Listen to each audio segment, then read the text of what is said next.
সুন্নাত ওয়াল জামাতের চট্টগ্রাম জেলার পক্ষ থেকে আয়োজিত পবিত্র দরসুল ফিকহ মাহফিলের সম্মানিত সভাপতি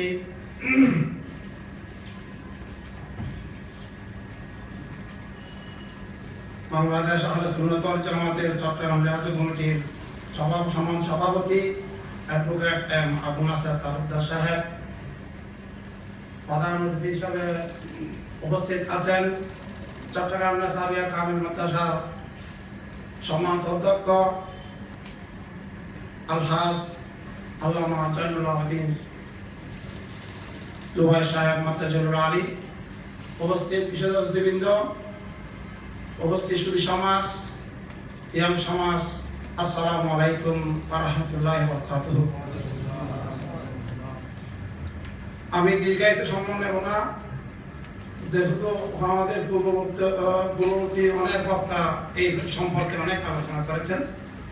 আজকে যে আমার একটা শুকরিয়ার বিষয়, আল্লাহ পাক যে আমাকে এই মহান ওলিয়ে কামেলের বৈঠকে আসতে দিয়েছেন, আশা শুরু করে দিয়েছেন, আমার জন্য আল্লাহ শাহী দরবারে শুকরিয়া জ্ঞাপন করছি, আলহামদুলিল্লাহ। ইমাম আযম রাদিয়াল্লাহু তাআলা আনহু উনি 70 হিজরিতে দুনিয়াতে তশরিফ ইরাকের কুফার জমিনে জন্মগ্রহণ করেছেন। উনি ওনার জীবনে পর্যালোচনা করলে দেখা যায় ওনার বাল্যকাল থেকে যে আল্লাহ প্রেমিক, রসুল প্রেমিক ছিলেন এবং কোরআন হাদিসের জ্ঞানে অনেক ভরপুর ছিলেন, আল্লাহর আধ্যাত্মিক শক্তিতে অনেক ভরপুর ছিলেন। সেই সুবাদে দেখা যায় উনি এশার নামাজের উযু দিয়ে ফজর নামাজ আদায় করেছেন 40টি বছর, আলহামদুলিল্লাহ। আমরা সবাই উপস্থিত হয়েছি হানাফি মাযহাব অবলম্বনকারী হিসেবে ইমাম আযম আবু হানিফা রাদিয়াল্লাহু তাআলা আনহুকে ইমাম মেনে, আলহামদুলিল্লাহ। সেই হেতু ওনার জীবনীতে উনি যেগুলো দেখিয়েছেন, আমরা যদি ওগুলো আলোচনা না করে আমল না করি তাহলে ওনার প্রেম কিভাবে হাসিল করবো? সেই জন্য দেখা যায় আমি জীবন দিতে দেখলাম 40টি বছর উনি এশারের উযু দিয়ে ফজরের নামাজ আদায় করেছেন। এরপরও উনি বেশি কোরআন শরীফ তেলাওয়াত করতে পছন্দ করতেন, হাদিস শরীফ তেলাওয়াত করতেন এবং কোরআন হাদিসের মাফিয়াসের ভিত্তিতে যে উনি অনেক উচ্চ মকামের আলেমদেরকে সমাজে বৈঠকে নিয়ে উনি আলোচনার ভিত্তিতে আমাদেরকে এই গবেষণা করে এই আজকে শরীয়তের ইসলাম ধর্মের সংস্থাগত বিধান আমাদেরকে উপস্থাপন করে দিয়েছেন, আলহামদুলিল্লাহ। আজকে দেখেছি ওনার জীবনের মধ্যে উনি ব্যবসায়ী ছিলেন, উনি অনেক ধন সম্পদের অধিকার ছিলেন, কিন্তু ওনার চলাফেরা ছিল খুব নরমাল। ওনার পরিবারের জন্য যা কিছু ব্যয় করতেন ঠিক সমপরিমাণ টাকা অর্থ আলেমদের মুহাদ্দিসদের সাথে বিলিয়ে দিতেন, আলহামদুলিল্লাহ। উনি হাদিস শরীফ তেলাওয়াত করতেন।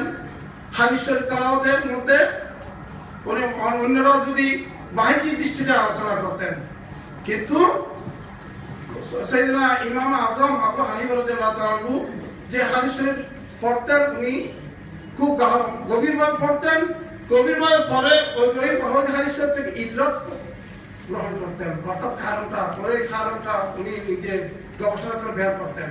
বের করার পরে এটা গবেষণা করে এই গবেষণার ভিত্তিতে মাসায়েল যেটা প্রয়োজন হতো সেটা উম্মতে মুহাম্মদী আমল করার জন্য ব্যবস্থা দিতেন, আলহামদুলিল্লাহ।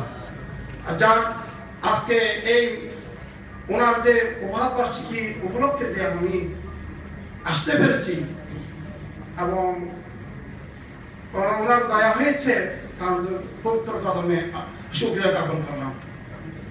আর যারা দেখেন বর্তমান যুগে ওনারা অনেক বক্তারা বলেছেন যে বিভিন্ন মসজিদে গ্রামগঞ্জে দেখা যায় নামাজের মধ্যে ব্যতিক্রমধর্মী দেখা যায়, কিন্তু আমরা ছোটবেলা থেকে আমার মা বাবারা আমার উস্তাদ মুরিদরা যেভাবে হানাফি মাযহাব অবলম্বন করে আমাদেরকে শিখেছেন, আমরা অবলম্বন করেছি, কিন্তু এখন দেখা যায় ব্যতিক্রমধর্মী।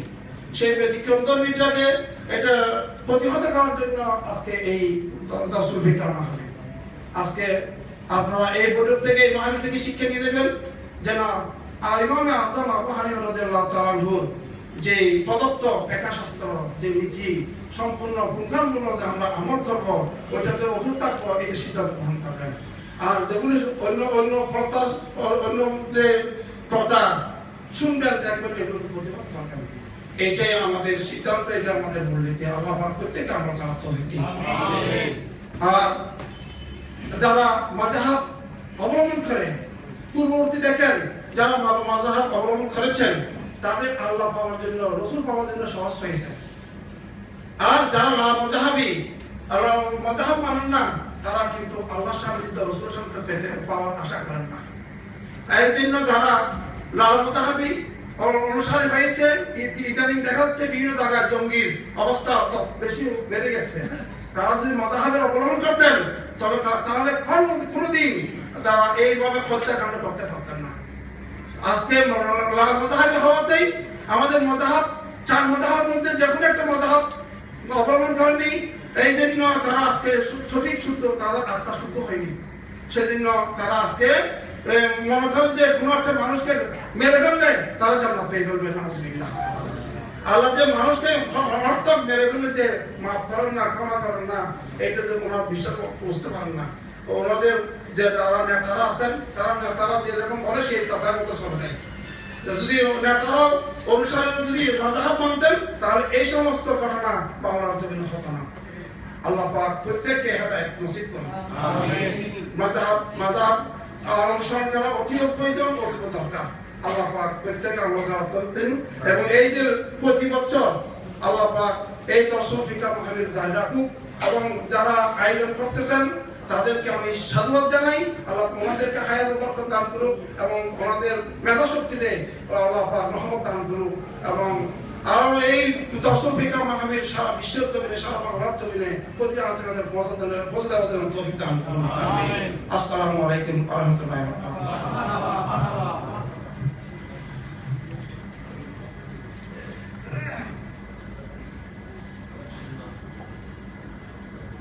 ধন্যবাদ। ইতিমধ্যে